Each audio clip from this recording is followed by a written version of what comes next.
आज हम देखेंगे कि partial differential equation of order 2 with variable coefficient. तो इसमें आज हम टाइप 1 के बारे में बात करने वाले हैं।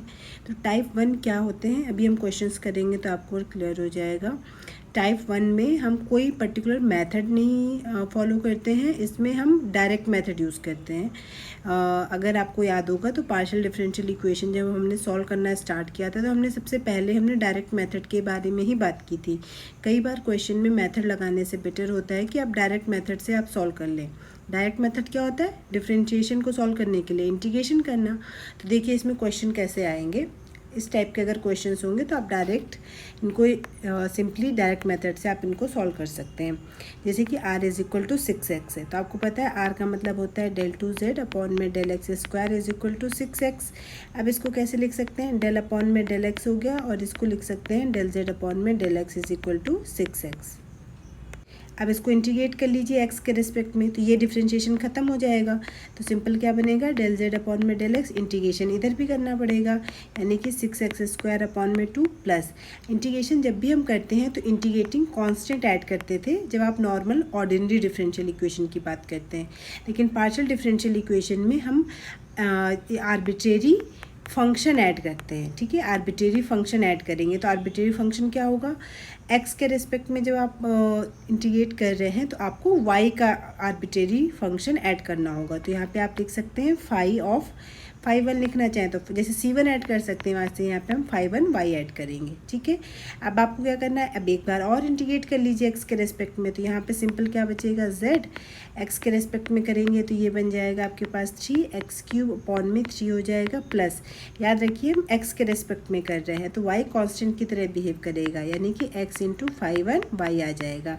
अब फिर से इंटीग्रेटिंग फंक्शन ऐड करेंगे तो फाई टू y, चूँकि x के रेस्पेक्ट में किया इसीलिए हमने y का फंक्शन ऐड किया। 3 से 3 कैंसिल हो जाएगा, ये बचेगा z x क्यूब प्लस का x फाई 1 y प्लस का फाई 2 y। ये आपका आंसर हो जाएगा।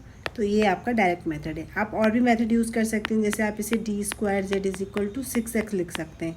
तो आप CF और PI वाले मेथड से भी कर सकते हैं, उससे भी यही आंसर आ सकता है, बट ये डायरेक्ट मेथड से भी सॉल्व हो सकता है। इसी तरीके से आपका नेक्स्ट क्वेश्चन है ये, इसमें भी यही सेम चीज़ है। del 2z अपॉन में del x square is equal to x square into e raise to the power y।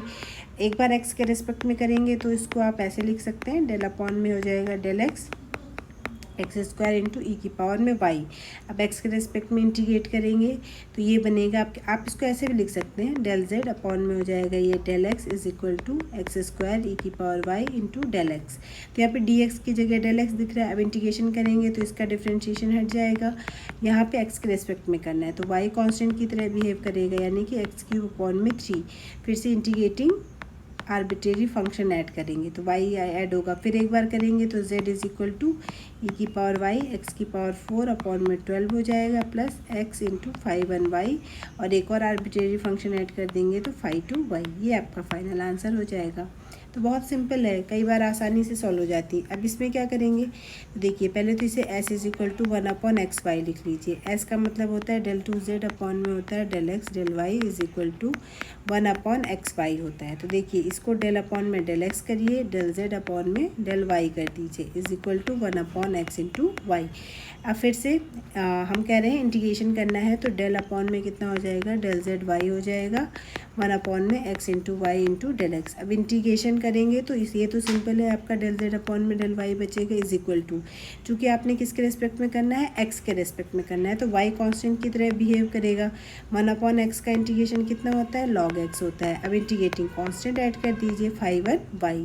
अब y के रेस्पेक्ट में इंटीग्रेट करेंगे तो ये z बचेगा, log x तो कांस्टेंट की तरह हो जाएगा, del 1 अपॉन y का क्या हो जाएगा? log y हो जाएगा प्लस फाई 1 y का इंटीग्रेशन करेंगे तो फिर से नया कुछ फाई का ही फंक्शन बनेगा तो फाई 1 डैश y कर लीजिए प्लस अब एक और इंटीग्रेटिंग कांस्टेंट जोड़ेंगे तो आपको पता है y के रेस्पेक्ट में किया है तो आपको क्या मिलेगा? कुछ x का इंटीग्रेटिंग आर्बिट्रेरी कांस्टेंट मिलेगा। तो इस तरीके से ये जो आपका है 4th वाला क्वेश्चन, ये आपका आंसर आ जाएगा।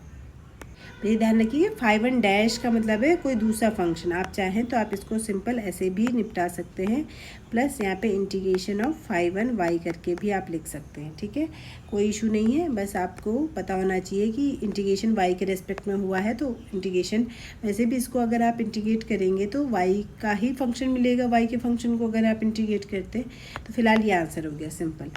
नेक्स्ट क्वेश्चन है आपका x r is equal to p. तो अब आप ये देखिए, पहली बात तो एक्स लिखा, आर लिखा, minus p is equal to 0। X r को क्या लिख सकते हैं, अब आप देख रहे होंगे यहाँ पे आर को अगर आप देखेंगे तो डेल टू जेड अपॉन में डेल एक्स स्क्वायर आएगा, पी को देखेंगे तो डेल जेड अपॉन में डेल एक्स आ जाएगा।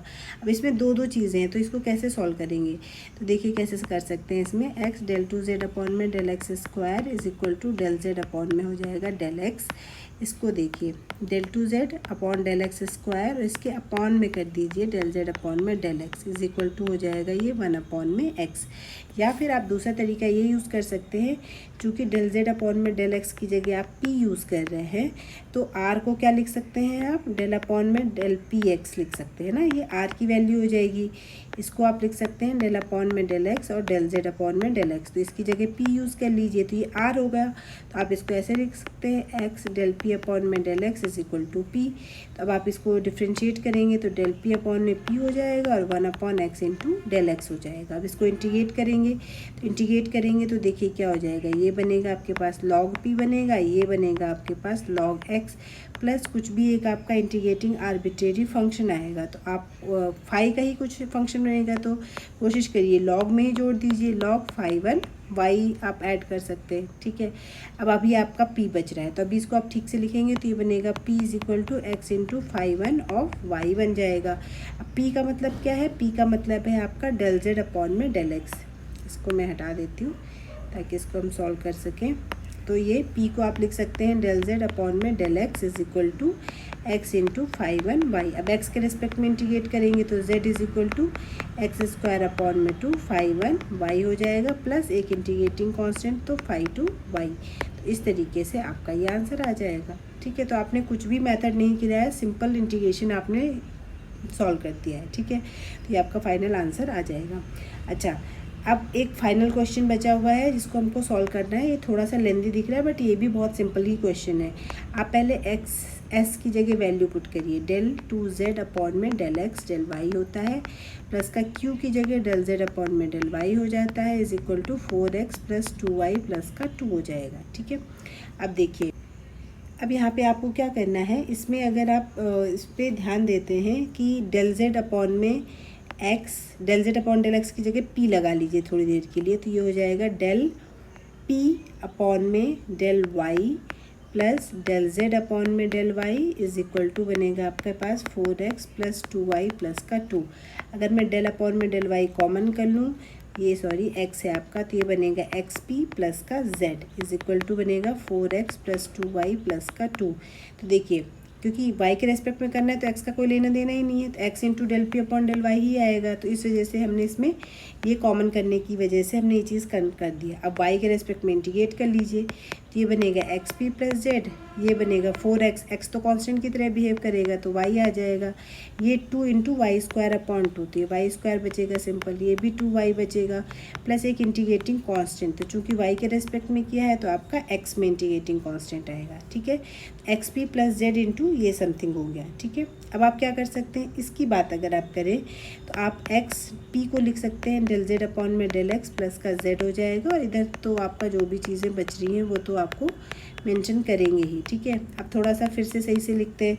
इतने पोर्शन को अगर मैं ये लिख दूँ डेल अपॉन में del x of x z, तो आप देखिए फर्स्ट फंक्शन दूसरे का डिफ्रेंशिएशन, प्लस यहाँ पे x का करेंगे तो 1 आ जाएगा, z ऐसे रख जाएगा, तो इसको हम इस तरह से लिख सकते हैं, इज इक्वल टू कितना बनेगा 4xy plus Y square plus का 2y प्लस का 5x हो जाएगा। अब इंटीग्रेट कर लीजिए x के रेस्पेक्ट में, एक्स जेड बनेगा एक्स स्क्वायर अपॉन में 2 बनेगा, तो यानी कि 4x स्क्वायर अपॉन में 2, y कॉन्स्टेंट की तरह बिहेव करेगा, y square into x 2y into x plus का 5x का इंटीग्रेशन हो जाएगा, और एक इंटीग्रेटिंग कांस्टेंट जुड़ जाएगा 5 to y, क्योंकि x के रेस्पेक्ट में किया है।